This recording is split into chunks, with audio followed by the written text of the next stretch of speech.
Glucose biscuit या शादी। इसकी लेखिका है मनीषा सोमानी बडाले और इसको आवाज़ दी है उदिता डागा नेवर ने। आप सभी को हमारा नमस्ते। हम कौन? अजय, हम आपकी अपनी मंजू।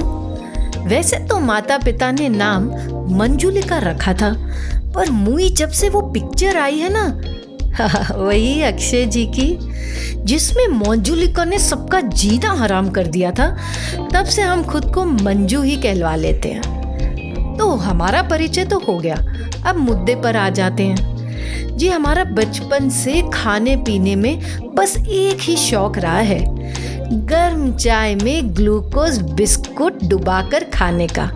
आहा हा हा हा, इसका मज़ा कितना नैसर्गिक है, ये तो भैया केवल वही जानते जिनके नसीब में ये सुख लिखा हो। इस बारे में हम काफ़ी नसीबदार रहे हैं। बचपन में स्कूल जाने के पहले जब तक दूध के साथ आधा पैकेट ग्लूकोज बिस्कुट पचा नहीं लेते थे, कसम से दिन भर स्कूल में एक शब्द भी पल्ले नहीं पड़ता था। यूँ तो हमने इंजीनियरिंग की है और फिर बढ़िया कॉलेज से MBA भी किया है, पर ये सब करते हुए भी ग्लूकोज बिस्कुट खाने का नियम ना बदला।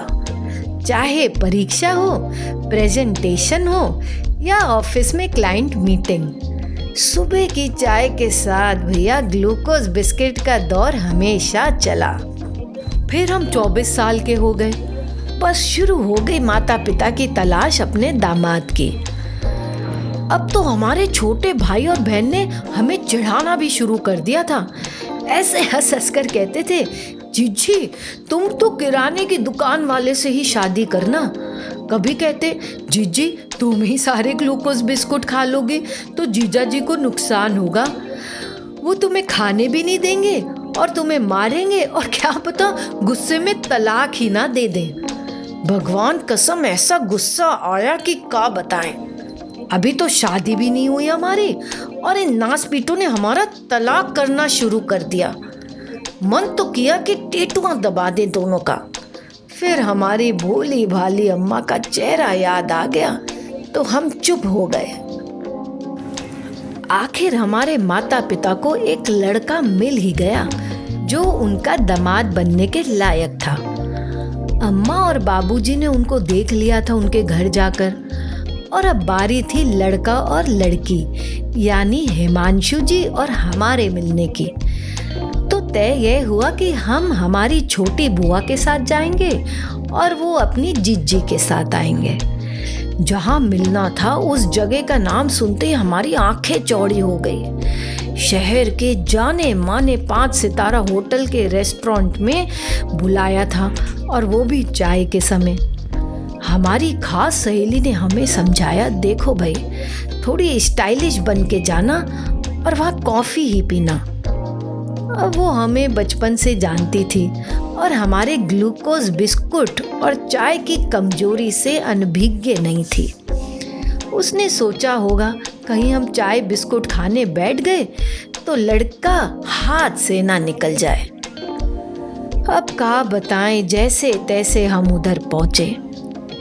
जैसे तैसे इसलिए बोले क्योंकि छोटी बहन का तंग कुर्ता और सहेली की 6 इंच की हील की सैंडल पहनकर चल ही नहीं पा रहे थे हम।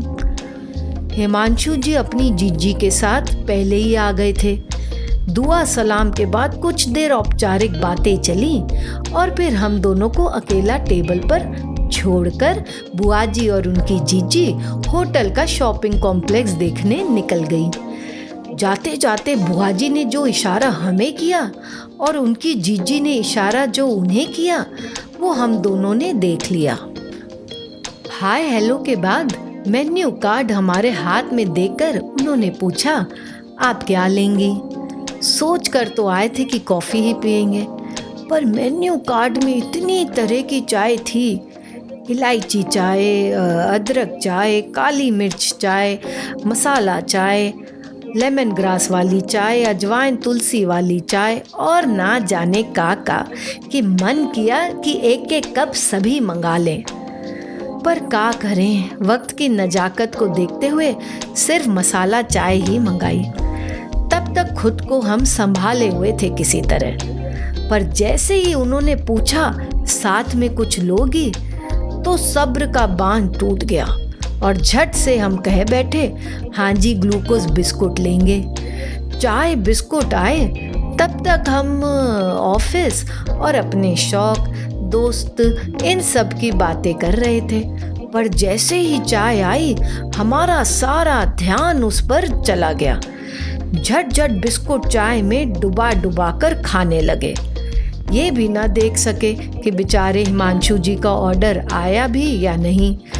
अचानक एक बिस्कुट ज़्यादा गलने की वजह से गिरने वाला था, पर हमने भी अपनी कला का प्रदर्शन करते हुए उसे ऊपर की ओर उछाला और सीधे मुंह में खा लिया। एक बिस्कुट डूबने वाला था तो तुरंत उंगली थोड़ी डुबोकर उसे बाहर निकाल लिए। बस जैसे तैसे बिस्कुट खत्म किए और गटागट चाय पी गए। चाय पीकर मुंह पोंछकर एक डकार भी ले ली और तभी ध्यान में आया कि हम कहाँ हैं, क्यों हैं, किसके साथ हैं और अभी अभी हम का कर बैठे। अब तो वो खाए हुए बिस्कुट भी वापस बाहर आने को तैयार हो गए।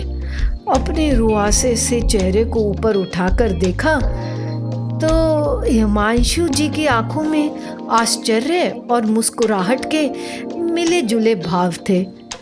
बस हम तो अब कुछ पूछने या बताने की हालत में ना थे। किसी तरह उनको बाय बोलकर वहाँ से उठ गए। घर आकर हमारी बुआ ने जो विस्तार में हमारी हरकत बताई कि सब घर वाले सर पर हाथ धरकर बैठ गए। वहाँ से तो कोई फोन आने की उम्मीद ही ना बची। अगले दिन सुबह के ये कोई 9-10 बजे फोन आया। पिताजी ने फोन उठाया। आश्चर्यचकित होने के भाव उनके चेहरे पर स्पष्ट दिख रहे थे। फोन रखकर खुशी से माँ को आवाज दी और कहा, अरे मंजू की माँ, उन लोगों ने हाँ कर दी है। होने वाले दामाद जी को हमारी मंजू की सादगी बहुत भा गई। उन्होंने कहा कि जो लड़की 5 सितारा होटल की चमक धमक में भी खुद को ना बदले, उससे सच्ची लड़की उन्हें मिल ही नहीं सकती। वे लोग परसों आएंगे रोका करने। माँ ने रसोई से बाहर आकर हमें गले से लगा लिया। हम अभी तक सदमे में थे, पर कसम से सच तो यही है कि आखिर ग्लूकोज बिस्कुट ने ही हमारी शादी पक्की करवा दी। तो दोस्तों, ये कहानी लेखिका ने कुछ हल्के फुल्के पलों के लिए लिखी है। कभी कभी हमारे पास सोचने और करने को बहुत कुछ होता है। ऐसे समय में आवश्यकता होती है कुछ ऐसा पढ़ने की या कुछ ऐसा सुनने की जो हमारे दिमाग पर जोर ना डाले और मन अच्छा कर दे।